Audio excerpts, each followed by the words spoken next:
Study IQ IAS, अब तैयारी हुई affordable. Hello everyone, a very good evening to all of you. My name is Chandan Sharma और मैं आप सभी का स्वागत करता हूं टीम स्टडी IQ के यूट्यूब चैनल पे। पिछले कुछ दिनों में हमें कई क्वेरीज मिली। इनमें से ज़्यादातर क्वेरीज डील कर रही हैं उन कैंडिडेट्स के साथ जो अभी अपनी तैयारी शुरू करना चाहते हैं। उन्होंने मन बना लिया है that they want to become an IAS officer, लेकिन उनको पता नहीं लग रहा कि इस इतनी बड़ी तैयारी को शुरू कैसे करें। उन सभी को मैं बताना चाहूंगा कि इस चीज को, इस प्रिपरेशन को हमने हवा नहीं बनाना। एक नॉर्मल रेस्टोरेंट में अगर आप कुछ खाना खाने जाते हैं और अपनी ये तैयारी करते हैं, दोनों में काफी सिमिलैरिटीज हैं। तो इस तैयारी के स्टेप बाय स्टेप प्रोसेस को मैं यही एनालॉजी के साथ आप सबके सामने प्रस्तुत करूंगा आज, और मैं उम्मीद करता हूं कि इस चीज को समझ के आप एक सही डिसीजन और सही तरीके से एक अच्छी स्टार्ट ले पाएंगे अपनी तैयारी के। राइट। जब भी हम किसी रेस्टोरेंट में जाते हैं, हमें अपनी भूख को, एक तरह से अपने स्टमक को तैयार करना होता है। राइट। कि वैसे तो अगर जंक फूड खाने के आप शौकीन हो तो वो भी कर सकते हो, लेकिन उससे तबीयत खराब हो जाती है। लेकिन अगर एक हेल्दी डाइट आप लेना चाहते हो तो रेस्टोरेंट में जाते ही you prepare your stomach to digest the main course. असली फूड को डाइजेस्ट करने के लिए उसको रेडी करते हो। How you do that? You order a soup, उसके बाद स्टार्टर्स आएंगे। ठीक है, पनीर टिक्का हो सकता है वो, ठीक है, सिगार रोल्स हो सकते हैं, कुछ भी हो सकता है। तो सूप और स्टार्टर्स आपकी एक एपेटाइट बनाते हैं, आपकी भूख को बनाते हैं। कि हो सकता है पहले आपका इतना खाने का मन ना हो, आपने सूप मंगाया, सूप पीने के बाद थोड़ी सी भूख पड़नी शुरू हो जाती है और your stomach is ready for the digestion of the actual thing that you want to eat. इन दो चीजों के बाद मेन कोर्स आता है। अब किसी भी रेस्टोरेंट में आप जाएंगे, अगर मेन कोर्स स्वाद में इतना अच्छा ना हो, राइट, दाल मखनी मंगाई पर स्वाद नहीं था, सिजलर्स मंगाए स्वाद नहीं आया, तो इतना मजा नहीं आता। लेकिन अगर स्वाद अच्छा हो लेकिन देखने में वो इतना सुंदर ना लगे, तब भी उसकी वैल्यू कम है। लेकिन अगर स्वाद और देखने में बहुत अच्छा हो कि दाल मखनी है, उस पर वो हार्ट शेप का एक मक्खन के साथ डिजाइन बनाया हुआ है, राइट, या फिर धनिया के साथ बहुत ही सुंदर सी गार्निशिंग कर रखी है, तो उस चीज की वैल्यू बढ़ जाती है। और सिमिलरली इस सारी चीजों को करने के बाद हम अपना मुंह मीठा करते हैं, जिससे कि हमें इस पर्टिकुलर मील को लेने के बाद एक क्लोजर मिलता है। यूपीएससी की तैयारी में आपका सूप क्या है, स्टार्टर क्या है, मेन कोर्स क्या है और डिजर्ट क्या है, इन चीजों को समझते हैं ताकि आपको ये समझ लग जाए कि ये चीज इतनी भी हवा नहीं है। तो दोस्तों, सूप और स्टार्टर जो आपका पर्टिकुलरली रहने वाला है वो रहेगा आपका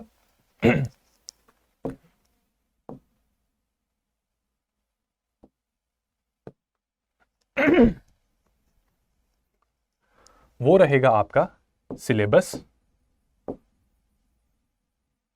और प्रीवियस ईयर क्वेश्चंस, जिसको हम PYQ से रेफर करेंगे। ठीक है, तो सिलेबस बेसिकली आपका सूप बन जाएगा। सिलेबस को पढ़ने के बाद आप में वो जिज्ञासा पैदा होगी, वो भूख पैदा होगी to acquire the knowledge which is related with this particular thing, that is syllabus. लेकिन सिर्फ सिलेबस को पढ़ के आपको सारी चीजें समझ नहीं आएंगी। मैं रिक्वेस्ट करूंगा आपसे कि आप यूपीएससी की वेबसाइट पे जाके खुद से एक बार सिलेबस को डाउनलोड करें।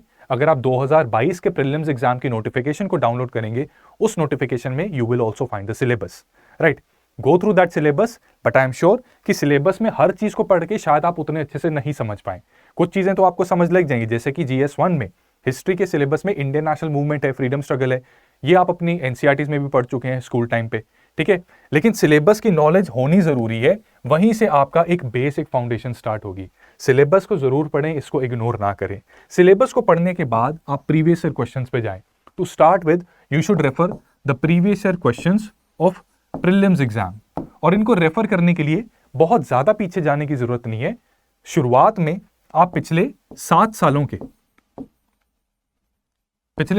के प्रीलिम्स एग्जाम को देख सकते हैं, यानी कि 2015 से लेके 2022 तक।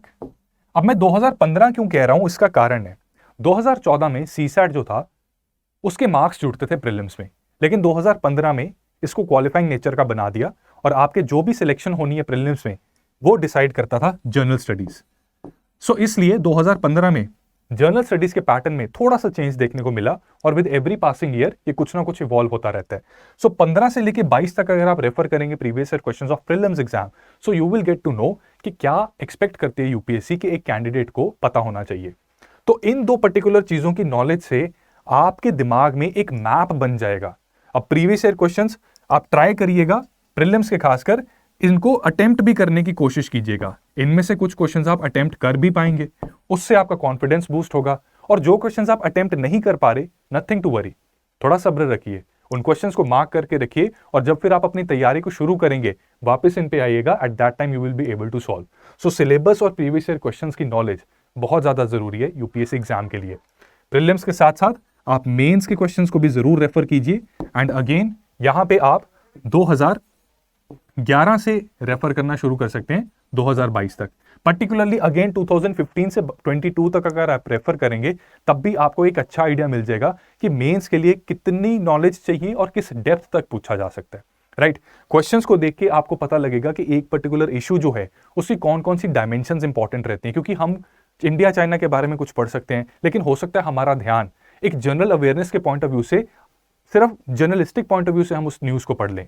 लेकिन जब हमें प्रीवियस ईयर क्वेश्चंस पता होगा, हमें पता होगा कि क्वेश्चन प्रीलिम्स में आता है कि इंडिया चाइना के जो बॉर्डर है वो कौन कौन सी स्टेट्स शेयर करती हैं या नहीं करती, राइट। और मेंस में क्वेश्चन आता है कि हमारा बायलैटरल ट्रेड कैसा है। जब ये डायमेंशंस पता होंगी तो फिर आप जब भी आर्टिकल पढ़ेंगे, जब भी किसी बुक से कुछ रेफर करेंगे, इन डायमेंशंस के ऊपर आपका ज्यादा ध्यान जाएगा, जिसकी वजह से आप बेटर तैयारी कर सकते हैं। So this will be your starters, और ये स्टार्टर्स बेसिकली अगर अच्छे से कर लिया तो 30% तैयारी तो फ्रेंड्स यहीं से हो जाती है। सिलेबस और प्रीवियस ईयर क्वेश्चंस की नॉलेज के बेसिस पे 30% तैयारी हो जाती है, और अगर आप बहुत अच्छे से इनको पढ़ के रिवाइज भी करते रहें, आधी तैयारी यहीं से है। ठीक है, अब ये चीज करने के बाद you need to move on to the main course. Main course में आपको एक चीज मैं बता दूं, यहां पे एक और चीज आपको ऐड करनी है सूप एंड स्टार्टर्स में, राइट। आपने सिलेबस और प्रीवियस ईयर क्वेश्चंस को समझ लिया, अब आपको एक इंपॉर्टेंट चीज मैं ये बताना चाहता हूं, that NCERTs are also part of this particular thing. NCERTs को हमें बहुत ही ढंग से और तरीके से करना है, लेकिन अगर सिलेबस और प्रीवियस ईयर क्वेश्चंस की हमें नॉलेज ही नहीं होगी तो उनको करना कई बार मुश्किल हो जाता है। और आप में से बहुत से लोगों ने एनसीईआरटीज पहले भी पढ़ रखी हैं, लेकिन वो हमने पढ़ी थी स्कूल के पॉइंट ऑफ व्यू से, बोर्ड एग्जाम्स के पॉइंट ऑफ व्यू से, राइट। अभी का हमारी जो ओरिएंटेशन रहेगी वो थोड़ी डिफरेंट रहेगी। उस ओरिएंटेशन को सही करने के लिए प्रीवियस ईयर क्वेश्चंस और सिलेबस की रिलेवेंस आ जाती है, और अब उनको अप्लाई करना है हमने एनसीईआरटीज में, क्योंकि बेसिक बुक्स जो हैं they will be a little bulky. तो क्यों ना हम थोड़ी इजी बुक्स से शुरुआत करें, ताकि ग्रेजुअली हमारी एपेटाइट बने to consume the important material for UPSC exam, and gradually हम उसको डाइजेस्ट करते हुए आगे बढ़ते रहें। तो एनसीईआरटीज में एक फॉर्मूला है इनको करने का, ठीक है। इसमें आपकी 3 रीडिंग्स लगेंगी। You will have to read NCERTs thrice, 3 बार आपको पढ़ना है। वो कैसे पढ़ना है उसका एक प्रॉपर मेथड है, साइंटिफिक मेथड है। फर्स्ट रीडिंग में what you have to do is कि जब आप पहली रीडिंग करेंगे आप सिर्फ गो थ्रू करेंगे। गो थ्रू का मतलब कि आप कोई अंडरलाइन नहीं करेंगे, किसी भी चीज को हाईलाइट नहीं करेंगे और नोट्स बिल्कुल नहीं बनाएंगे, सिर्फ रीड करेंगे एक नॉवल, एक कहानी की तरह पूरी एनसीईआरटीज। अब क्योंकि आप पे ना अंडरलाइन करने का प्रेशर है, ना नोट्स बनाने का प्रेशर है, ना ही कुछ याद करने का प्रेशर है, सिर्फ चीजों को समझ के एक फ्लो में आगे बढ़ने का ही आपका काम है, तो ये चीज आपसे काफी क्विकली हो जानी चाहिए, राइट। सिर्फ गो थ्रू आपने करना है। इसके बाद ये गो थ्रू करने के बाद मान लीजिए आप हिस्ट्री की एनसीईआरटीज पढ़ रहे थे, और हिस्ट्रीज की एनसीईआरटीज पढ़ने के बाद आप प्रीवियस ईयर क्वेश्चंस पे अब वापस जाइए, वहां पे हिस्ट्री के क्वेश्चंस को दोबारा देखिए। आपने फर्स्ट रीडिंग जब प्रीवियस ईयर क्वेश्चंस की थी, कुछ क्वेश्चन साइड अटेम्प्ट किए होंगे उनको सॉल्व करने की, इस बार दोबारा कीजिए। You will find out that this time you are able to solve relatively more number of questions. कुछ प्रीवियस ईयर क्वेश्चंस आप ज्यादा सॉल्व कर पाएंगे, राइट। ये चीज करने के बाद और कुछ और जो नहीं भी सॉल्व हो रहे वो आपके दिमाग में दोबारा फीड हो जाएंगे कि ऐसी इंफॉर्मेशन भी चाहिए होती है। ये चीज समझने के बाद आप एनसीईआरटी की सेकंड रीडिंग करेंगे। सेकंड रीडिंग में what you will do is now you will start underlining. Important चीजों को अंडरलाइन करना है।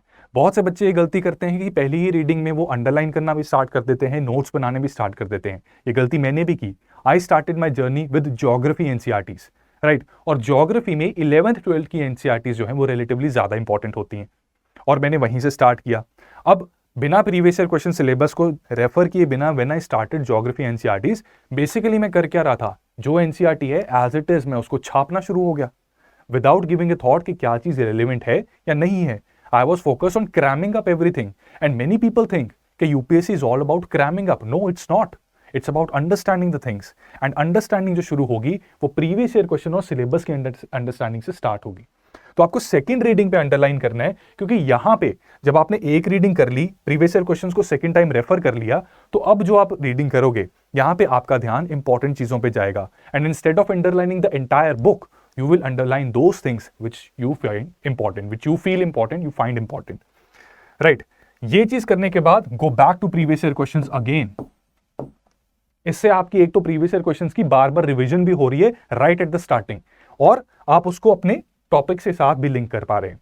आफ्टर डूइंग दिस, जब आप प्रीवियस ईयर क्वेश्चंस इस बार करेंगे, आपको पता लगेगा कुछ क्वेश्चन शायद अब आप और एक्स्ट्रा सॉल्व कर पा रहे हैं। सेकेंड रीडिंग करने के बाद अब जब थर्ड रीडिंग पे आएंगे, एक तो आपने जो अंडरलाइन किया उसमें से काफी सारी चीजें आपको ऑलरेडी क्लियर होंगी, पहले से ही पता होंगी। अब आपका ध्यान उन चीजों पे जाएगा जो आप भूल सकते हैं, राइट? कि अंडरलाइन में भी कि बैटल ऑफ पानीपत कब हुई ये शायद आपको ऑलरेडी पता हो, क्यों हुई ये शायद आप भूलते हो। जब आप एनसीईआरटीज़ को पढ़ेंगे तो अब इन चीजों पे जब आपका ध्यान जाएगा तो अब आप बनाओगे नोट्स। नोट्स में आप तीसरी रीडिंग में जब नोट्स बनाओगे, ये नोट्स बनेंगे बहुत प्रिसाइज, और प्रिसिशन ही यूपीएससी में सक्सेस का कुंजी है, सक्सेस की कुंजी है प्रिसिशन। जितने प्रिसाइज और कंसाइज नोट्स होंगे आपके, उनको संभालना और मैनेज करना उतना ही आसान रहेगा, रिवाइज करना उतना ही आसान रहेगा, और अल्टीमेटली रिवीजन से ही आप अपने एग्जाम को क्रैक कर सकते हैं। तो तीसरी बार में आपने अब नोट्स बनाने हैं, और नोट्स में सिर्फ वही इंफॉर्मेशन को लिखना है जो इन प्रीवियस ईयर क्वेश्चंस की तीसरी बार रीडिंग और रिवीजन के बाद आपको लगता है इंपॉर्टेंट है और पूछे जाने की प्रोबेबिलिटी है। कुछ भी आप पढ़ रहे हैं, दिमाग में पहला थॉट ही आना चाहिए, क्या इस पे सवाल बन सकता है, क्या ये स्टेटमेंट की फॉर्म में आ सकता है? अगर हाँ, लिखिए, अगर ना, छोड़ दीजिए। No, nothing to worry. ये चीज करने के बाद अब आप नोट्स बनेंगे तो आपकी एक पर्टिकुलर सेक्शन का एनसीईआरटी से तैयार होगा। अब आज के बाद जब भी आपको एनसीईआरटीज रिवाइज करने को कोई कहेगा, you don't need to go through the NCERTs from cover to cover again. आपके पास आपके नोट्स हैं, अब इन्हीं नोट्स के जरिए आप उनको रिवाइज करते रहेंगे, and with time you will find कि इन नोट्स में से और भी चीजें अब आपके दिमाग में छप चुकी हैं, आपकी मसल मेमोरी में जा चुकी हैं, क्योंकि आपने खुद अपने हाथों से बनाया है। और जब भी हम कुछ चीज लिखते हैं वो मसल मेमोरी में जाती है, हमारी लॉन्ग टर्म मेमोरी में। So that is what we are doing here, right? तो ये चीज करने के बाद आपका एनसीईआरटी का बेसिकली एक सेक्शन हो जाएगा। इसी तरह आपने बाकी सेक्शंस करते रहने हैं, ठीक है? तो एनसीईआरटी से, सिलेबस से और प्रीवियस ईयर क्वेश्चंस की अंडरस्टैंडिंग से now you are ready to consume the actual content, right? Mains के लिए अब आप तैयार हो रहे हैं, ये बेस आपका बन गया। और इस प्रैक्टिस से हुआ क्या कि अब आपको किस तरीके से पढ़ाई करनी है, क्योंकि यूपीएससी कॉलेज की तरह नहीं है, कॉलेज के एग्जाम या स्कूल के एग्जाम की तरह नहीं है। Everything under the sun can be considered the part of the syllabus, लेकिन प्रीवियस ईयर क्वेश्चन सिलेबस को देख के और ये एक्सरसाइज करके आपको अपना दायरा बनाना आएगा, ठीक है? और एनसीईआरटी आसान बुक की इतनी प्रैक्टिस होने के बाद अब आप एक्चुअल बुक्स पे, अपनी स्टैंडर्ड टेक्स्ट बुक्स पे जा सकते हैं। जैसे कि यहाँ पे कुछ स्टैंडर्ड टेक्स्ट बुक्स आपके सामने दे रखी हैं। यहाँ पे भी आपको जो एक्सरसाइज फॉलो करनी है वो यही करनी है। फर्स्ट रीडिंग जब आप करेंगे, ठीक है, बहुत से लोग सेल्फ स्टडी करते हैं, फर्स्ट रीडिंग जब आप करेंगे, no underlining, just go through the contents एक बार। सेकेंड रीडिंग से पहले प्रीवियस ईयर क्वेश्चंस को फिर देखिए, मेंस के भी क्वेश्चंस को देखिए इस बार, ठीक है? और अगेन थर्ड रीडिंग पे भी यही कीजिए, और थर्ड रीडिंग में नोट्स बनाइए। इसमें प्रीलिम्स के लिए जब आप नोट्स बनाएंगे तो उसमें बुलेट पॉइंट्स में आपके फैक्चुअल चीजें आएंगी, और जब मेंस के लिए आपने नोट बनाने हैं वहां पे आई वुड रियली सजेस्ट कि आप फ्लो चार्ट्स बनाइए, क्योंकि मेंस में फैक्चुअल चीजों से ज्यादा अलग अलग एस्पेक्ट्स का, अलग अलग इश्यूज का आपस में इंटरलिंकेज क्या है उस पे ज्यादा सवाल बनता है। तो जब आप मेंस के नोट्स फ्लो चार्ट की फॉर्म में बनाएंगे, that will be more relevant for you, that will be more helpful to you, और लास्ट मोमेंट रिवीजन ज्यादा अच्छी कर पाएंगे आप, राइट? तो जो एक्सरसाइज हमने एनसीईआरटीज़ को कवर करने में की थी, यहां पे भी आप कुछ कुछ वैसा ही फॉलो करेंगे। इस बार मेंस की ओरिएंटेशन आप अपनी थोड़ी सी ज्यादा करके फ्लो चार्ट्स की फॉर्म में अपने मेंस के नोट्स को भी बनाएंगे, ठीक है? सेम चीज आप एनसीईआरटीज़ में भी, इसके बाद जब ये किया, इसके बाद वापस एनसीईआरटी पे जाइए एक बार अपने नोट्स पे, राइट? और उसमें देखिए कि मेंस का कुछ फ्लो चार्ट बन सकता है, कुछ और एडिशनल चीजें हो सकती हैं। ऑल्टरनेटली आप क्या कर सकते हैं कि जब इन स्टैंडर्ड टेक्स्ट बुक्स के आपने नोट्स बनाए, इन्हीं नोट्स के अंदर अब आपने एनसीईआरटीज़ को भी इंकलकेट कर दिया, इनकॉर्पोरेट कर दिया। Now you don't need to go back to your NCERT notes again. आपकी एक ही जगह पे स्टैंडर्ड टेक्स्ट बुक के नोट्स भी आ गए और एनसीईआरटी के नोट्स भी आ गए, एंड दीज नोट्स जो आपने बनाए हैं ये सिलेबस और प्रीवियस ईयर क्वेश्चंस की नॉलेज के बेसिस पे बने हुए नोट्स हैं। So they will be relevant and they will be very crucial for you, right? और इनको संभाल के रखना यार, रद्दी में ना दे देना, ठीक है, क्योंकि ऐसी तरीके से बनाए हुए नोट्स बहुत काम आ सकते हैं। अब ये तो हो गया, लेकिन आपको पता कैसे लगेगा कि जो चीज आप कर रहे हो उसकी कंटेम्प्रेरी टाइम्स में क्या रिलेवेंस है? इसके लिए जब आपके बेसिक कॉन्सेप्ट्स क्लियर हो जाएंगे, ठीक है, आप करंट अफेयर्स पे स्विच कर सकते हैं। वैसे तो रेकमेंड ये किया जाता है कि पहले 4-5 महीने अगर आप तैयारी कर रहे हैं तो you can casually read the newspapers and start following a current affair magazine, क्योंकि इनिशियली एकदम से आपका वो कनेक्ट नहीं बनेगा। यू मे नॉट नो कि क्या चीज रेलिवेंट है, क्या इरेलीवेंट है, and what would happen is, what might happen is कि आप पूरा दिन अपना न्यूज़पेपर का एनालिसिस करने में लगा रहे हैं और जो एक्चुअल चीजें, जो रेलिवेंट और जरूरी चीजें हैं, दैट इज द बेस, यानी एनसीईआरटी और स्टैंडर्ड टेक्स्ट बुक्स, वो इग्नोर हो रही हैं। और पता लगा कि जब जिस साल आपने पेपर देना है उस साल पे ये करंट अफेयर्स पास्ट अफेयर्स बन गए। So that is why initial 4-5 महीनों के लिए don't worry about the current affairs, don't worry about the newspapers, read them casually. इनमें भी पर्टिकुलरली एडिटोरियल्स को ज्यादा फॉलो कीजिए, एडिटोरियल्स को ज्यादा फॉलो कीजिए। उसमें कोई अलग टर्म आती है, न्यू टर्म आती है, उसको रेफर कीजिए गूगल भगवान का इस्तेमाल करके। और जो मंथली कंपाइलेशंस आती हैं, there are many monthly compilations available in the market. ये पहले नहीं आया करती थी, आज की डेट में इट इज फ्लडेड। तो बहुत सी अच्छी मंथली कंपाइलेशंस हैं। Most popular and most time tested वी की एक मंथली कंपाइलेशन आती है। मेरी पर्सनल फेवरेट डी की भी एक मंथली कंपाइलेशन आती है, ठीक है, I refer to it a lot.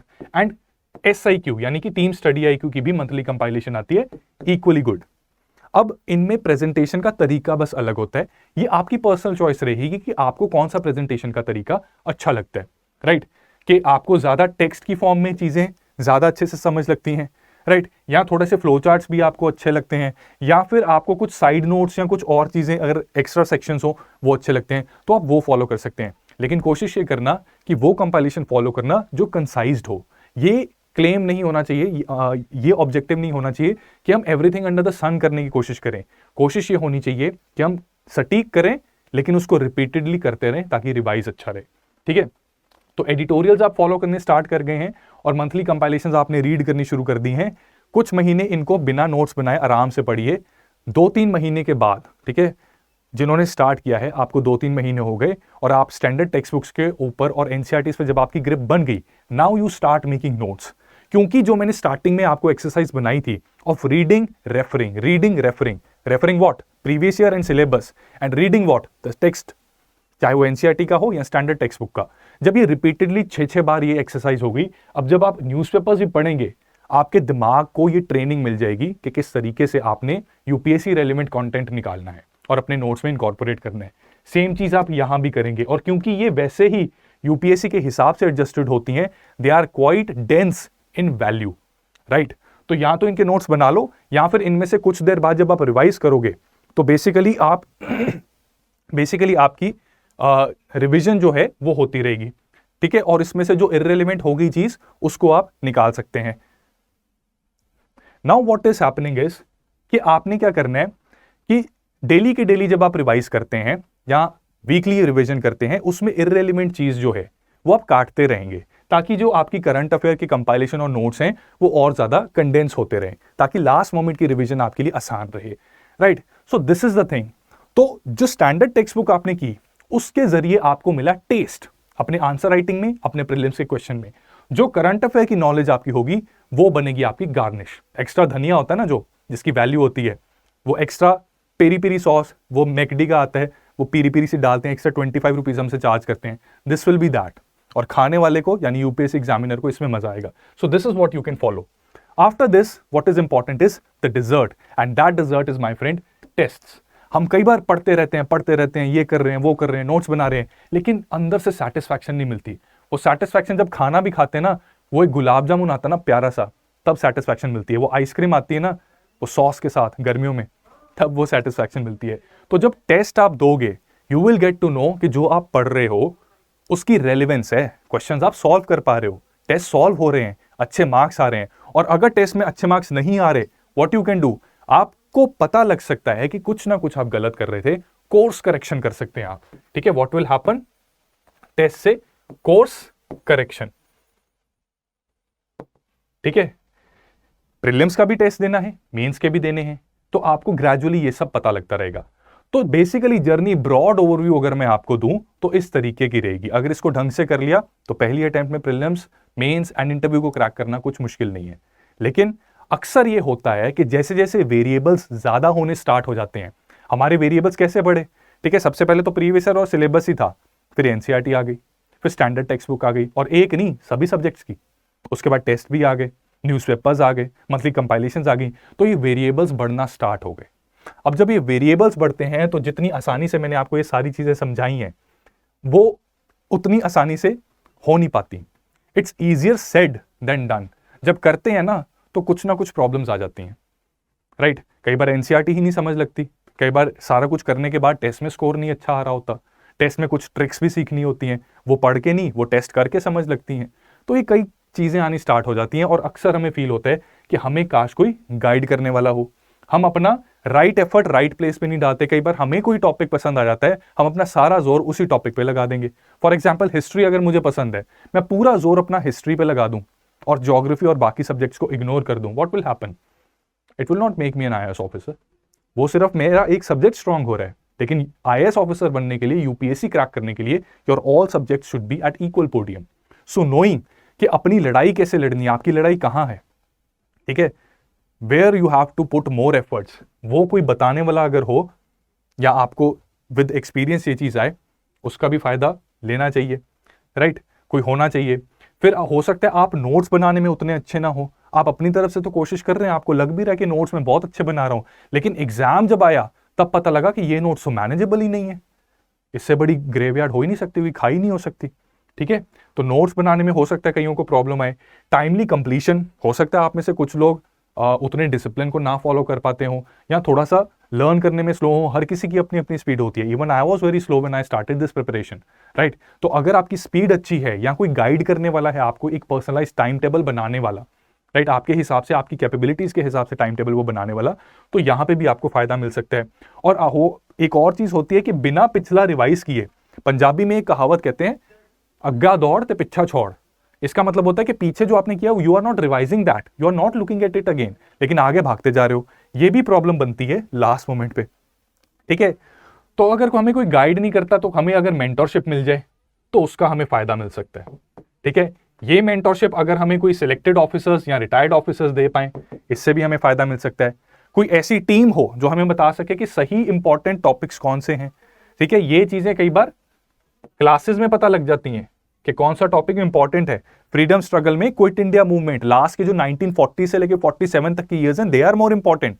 ये क्लास में पता लग जाती हैं चीजें। क्यों? क्योंकि जो पढ़ाने वाला है उनका एक्सपीरियंस है, तजर्बा है, राइट, टाइम टेस्टेड तजर्बा है।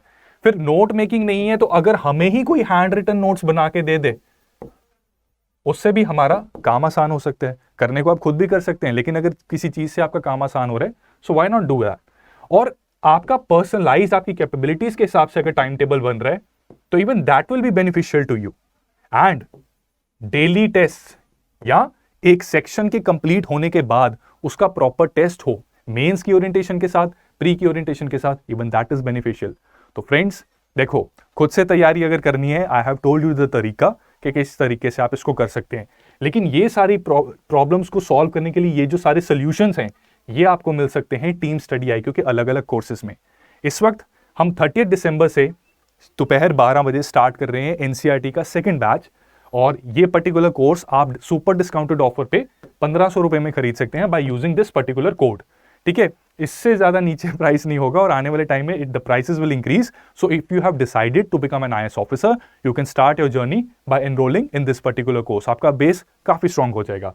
इसी के साथ साथ ये जितने फीचर्स बताए, ये फाउंडेशन बैच, हमारा फाउंडेशन बैच 1 फॉर 2024 एस्पिरेंट्स जिन्होंने टाइमली डिसाइड कर लिया है कि हमने IAS बनना है। लेकिन दोस्तों आप ये याद रखना कि 2024 में आपका मुकाबला ऐसे लोगों से होगा जो ऑलरेडी सिलेक्टेड हैं, सर्विसेज में हैं, रैंक इंप्रूव करने के लिए आ रहे हैं।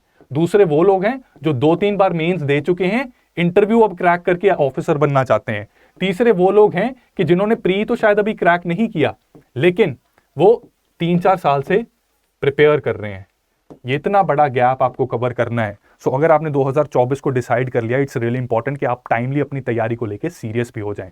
Foundation batch with all the features that I told you, ये काफी मदद कर सकते हैं आपकी to manage all the variables in the UPSC preparation and make the right path and right direction to achieve the success. इसकी भी classes start हो रही हैं 2 जनवरी से, बहुत ज़्यादा दिन नहीं रहे, टाइमली इसमें एनरोल करके आप फर्स्ट क्लास ऑनवर्ड्स हमारा इस कोर्स का पार्ट बन सकते हैं. The classes will be conducted at 6 PM in the evening in the form of live sessions, और CS लाइव कोड यूज करके अगेन आपको इस पे एक्स्ट्रा डिस्काउंट मिल जाएगा. सो दोस्तों, डिस्क्रिप्शन में दिए हुए लिंक्स को चेक करके इन कोर्सेज में एनरोल कीजिए और भरपूर फायदा उठाइए इन कोर्सेज का. And I really hope, I really pray that आपका जो भी मोड रहे तैयारी का, सेल्फ स्टडी या फिर कोचिंग, सक्सेस हमेशा आपके साथ हो. एंड जो एनरोल कर रहे हैं, see you soon in the classes. That's all from my side today friends. Wish you all the best. Thank you so much. Study IQ IAS, अब तैयारी हुई अफोर्डेबल.